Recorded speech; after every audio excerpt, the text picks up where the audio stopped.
Buzoqchalarni yetishtirish bo'yicha oldin qoidalar. Mana bularni qarang. Tasavvurni kalishtin, bittasi semental.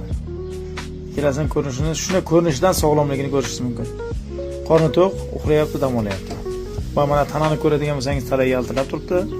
Buni asos sababi eng muhimi shunaqangi uy-ichalarda toza havoda yelizak yo'q, sog'lomlik, sut berish joyi bor va oziqlantirish. Mana sizga do'stlar ideal korm.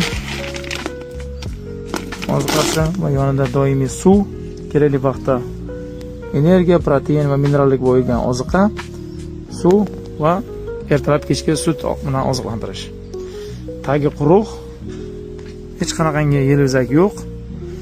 Buzoqchalarimiz mana shunaqangi sog'lom va bu albatta kelajak mevasi deydimi? Buni qarang, tanani yaltirab turishini qarang, qur'oni. Sementalni qarang. Do'stlar, mana shu oldin qoidalar asosiysi toza havo, yelvizak bo'lmaslikligi, toza oziqa va suv bo'lishlikligi.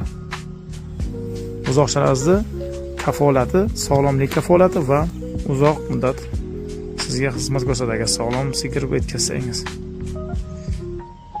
Hamma yo'lingiz baraka tilaymiz. Sog' bo'linglar, bitta like taymiz.